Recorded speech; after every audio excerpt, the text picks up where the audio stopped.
Saudações enológicas, tudo bem com vocês? Aqui é o Leonan e hoje continuaremos a nossa saga através das histórias do vinho. E hoje não falaremos de um país exatamente, mas de uma região que compreende alguns países atuais. Fazendo uma breve história do que a gente contou até agora, as primeiras evidências de uvas foram encontradas no território atual da Geórgia. Um tempo depois foi encontrado no território atual do Irã. Mais um tempo depois foram encontrados no território atual da Armênia, inclusive os indícios do que seria a primeira vinícola do mundo. E nessa época, estamos falando de 4.000 a 3.000 anos antes de Cristo, as fronteiras não eram exatamente como a gente conhece hoje. Então, explicar o caminho que as uvas e o vinho fizeram acaba sendo um pouco complicado. Com a produção do vinho no sul do Cáucaso e no Planalto iraniano, não demorou para que a população da época percebesse que o vinho poderia ser usado como uma commodity comercial. E foi natural que o vinho fosse inserido nas rotas de comércio. Assim, o vinho começou a se expandir nas rotas de comércio indo para o sul, para a região da Mesopotâmia, onde existia a cidade pulsante de Uruk, que era a maior cidade da época. A partir disso, o vinho continuou andando para o oeste, pelo Crescente Fértil, chegando até o Vale do Rio Jordão, no Mar Morto, numa região conhecida como Levante. Existem indícios que esse comércio também conhecia indo para o oeste do Cáucaso, descendo a região do Mar Negro e cruzando a Anatólia, até chegar no Levante.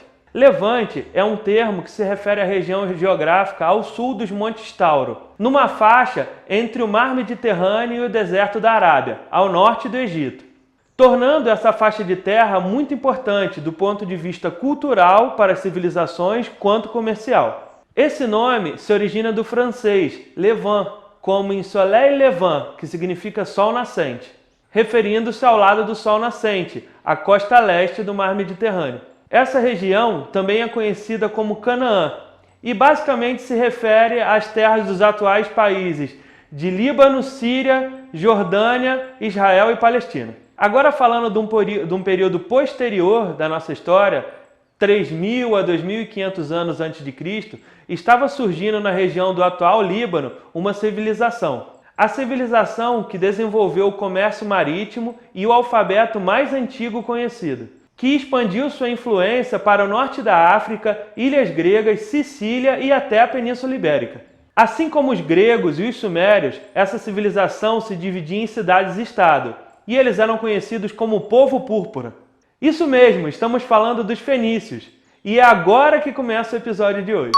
Assim como a tintura que eu falei, que era conhecida como púrpura tíria, e era muito famosa na antiguidade, os vinhos fenícios também eram muito famosos.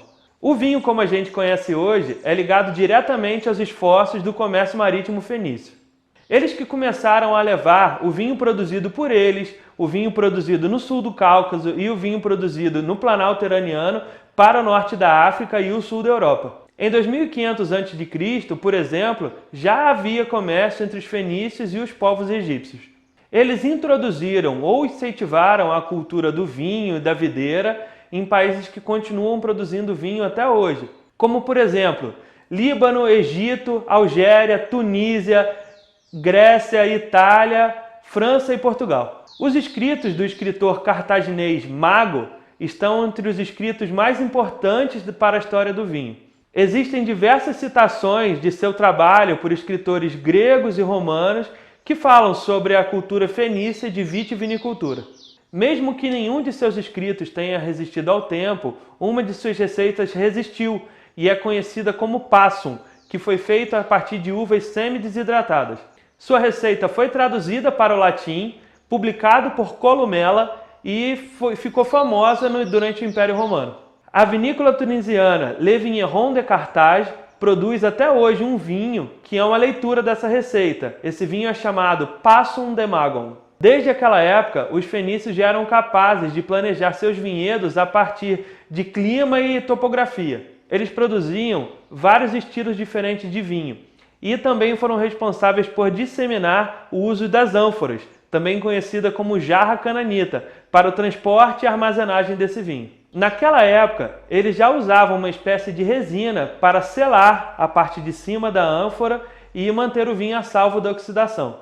Ao mesmo tempo que o vinho se tornava importante comercialmente, ele também passou a ter importância cultural e religiosa. O shemer, que era como os fenícios chamavam o vinho, era associado a várias divindades, mais notavelmente ao El, que era o supremo deus cananita, o criador de todas as divindades e da raça humana, e o que provavelmente inspirou a Zeus na mitologia grega. O vinho era considerado pelos fenícios uma ótima oferenda tanto para deuses quanto para reis. Por volta do ano 1000 a.C., o consumo e o comércio do vinho explodiu em todo o Mediterrâneo, fazendo com que os fenícios se beneficiassem bastante por causa de suas rotas comerciais. E esse foi o ápice da civilização fenícia. Após o ano 800 a.C., após sofrer diversas invasões e dominações, o poder fenício foi se esvaindo por todo o Mediterrâneo. Até que no ano 63 a.C., essa região fenícia foi absorvida pelos romanos sob o comando de Pompeu e passou a se chamar Celecíria. E hoje, o maior legado da expansão fenícia foi a propagação de vinhas, que os ampelógrafos consideram como ter dado origem a várias variedades atuais. E agora vamos viajar para os tempos atuais. Como eu disse anteriormente, essa região do Levante compreende vários países hoje em dia e vamos falar um pouquinho de cada um deles. O Líbano faz fronteira a oeste com o Mar Mediterrâneo, ao norte com a Síria e a leste e ao sul com Israel. Sua capital é Beirute e são aproximadamente 6 milhões de habitantes pelo país, dentre eles 95% árabes. O Líbano possui uma diáspora de mais ou menos 14 milhões de pessoas pelo mundo, principalmente para a América do Sul. E com a minha experiência eu posso ser até um pouco mais específico. Alô, Nilópolis! Porém, eles podem preferir se considerar fenícios ou até cananitas. Além do árabe libanês, o inglês e o francês também é ensinado nas escolas libanesas. Haik Fak Savá é um comprimento bem comum para os libaneses. A história do Líbano tem cerca de 7.000 anos, e sua cidade mais antiga, chamada de Biblos, também tem essa idade. O nome Líbano vem do idioma fenício e quer dizer branco, referindo às suas montanhas cobertas por neve, e também ao nome do monte mais alto que tem por lá, o Monte Líbano. O Líbano é um daqueles poucos países que você consegue esquiar de manhã e tomar um banho de mar à tarde. O Líbano não possui desertos, sua vegetação é bem verde e o clima é ótimo, mas assim como a Jordânia e Israel, eles basicamente não produzem petróleo. O cedro é a árvore símbolo do país, e ela não está lá na bandeira à toa, ela está lá desde sempre, e é mencionada na Bíblia nada menos que 70 vezes. E o vinho? O clima seco e ensolarado é ideal para o cultivo de uvas. O Monte Líbano protege aquela região do clima desértico pelo leste, ao mesmo tempo que o Mar Mediterrâneo controla sua temperatura. A principal região produtora do país é o Vale Beca. E como a França exerce muita influência sobre os libaneses, não poderia ser diferente com a vitivinicultura. Variedades de uva francesas são muito conhecidas no país, principalmente para os vinhos tintos. Nos brancos, a variedade Mervat, que é uma variedade nativa, vem se tornando muito reconhecida e famosa na região. Os vinhos libaneses possuem características tânicas e encorpadas como via de regra, envelhecendo muito bem. Nos últimos 20 anos, o número de vinícolas no Líbano dobrou. A produção em 2020 foi de aproximadamente 10,5 milhões de garrafas e metade disso foi exportado. Jordânia é um país do Oriente Médio que faz fronteira com outros 4 países: Arábia Saudita, Iraque, Síria e Israel. Esse país não faz fronteira com o Mar Mediterrâneo e só tem apenas uma saída para o mar, no Golfo de Aqaba, que desemboca no Mar Vermelho. Sua capital é Amman e é a cidade mais antiga continuamente habitada no país, por volta de 7.000 anos. Amman tem cerca de 4 milhões de habitantes, tornando-a a cidade mais populosa da região do Levante e a 6ª maior cidade árabe. 98% do total de 10 milhões de habitantes que a Jordânia possui são compostos por árabes. O Mar Morto está localizado a oeste e faz a fronteira entre Jordânia e Israel, enquanto o Rio Jordão completa essa fronteira a oeste e ao norte também. A vasta maior parte da população habita a região noroeste do país, onde o clima é mais amigável e onde a agricultura pode existir. Esta região é a única região do país onde existem florestas, fazendas e precipitação de chuva suficiente durante o ano todo. A Jordânia é um dos países mais secos do mundo. Tão seco que a população de mamíferos no país praticamente não existe. Somente 7% de suas terras são aráveis e apenas 20% do país recebe mais do que 200 milímetros de chuva por ano.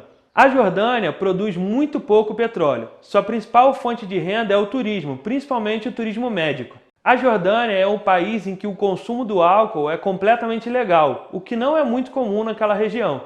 O vinho jordaniano é produzido em apenas duas vinícolas, a vinícola Zummo e a vinícola Haddad, com a produção anual de cerca de 1 milhão de garrafas. A produção é pouca, mas a tradição é grande. Escavações próximas à cidade histórica de Petra encontraram 82 prensas industriais, que datam da época dos nabateus. Várias fontes afirmam que o vinho servido a Jesus na última ceia era um vinho jordaniano, da região de Cais. As duas vinícolas que produzem no país têm seus vinhedos na cidade de Mafraq, que é uma cidade que fica a 700 metros de altura. Esta cidade possui aquíferos e tem um solo rico em basalto. As variedades produzidas são basicamente variedades francesas. O vinho St. George, da vinícola Zummo, e o vinho Jordan River, da vinícola Haddad, já ganharam diversos prêmios internacionais. É bem difícil falar da região de Israel. Podem surgir várias polêmicas, mas vamos tentar. Israel faz fronteira com Egito, Jordânia, Síria e Líbano. Tem o mar Mediterrâneo a oeste e tem também uma estreita faixa de terra que toca o Golfo de Aqaba ao sul. O Rio Jordão e o Mar Morto são basicamente a fronteira leste do país. Israel também faz fronteira com a Palestina, mas não de acordo com eles mesmos. Israel considera a região da Palestina como uma região de disputa territorial. De acordo com as Nações Unidas, esse é um território israelense ocupado que não são parte de Israel, mas fazem parte de uma entidade conhecida como Palestina. A Palestina é dividida em duas partes, a região da Cisjordânia, sob o controle de Fatah, e a região da faixa de Gaza, sob o controle do Hamas. A faixa de Gaza é na parte sudeste do Mar Mediterrâneo, enquanto a Cisjordânia é um enclave e possui sua fronteira a leste o Rio Jordão e também o Mar Morto. Israel possui a sua capital, Tel Aviv, enquanto a Palestina possui a sua capital, Ramala, mas ambas disputam o controle de Jerusalém e a consideram como a sua capital propriamente dita.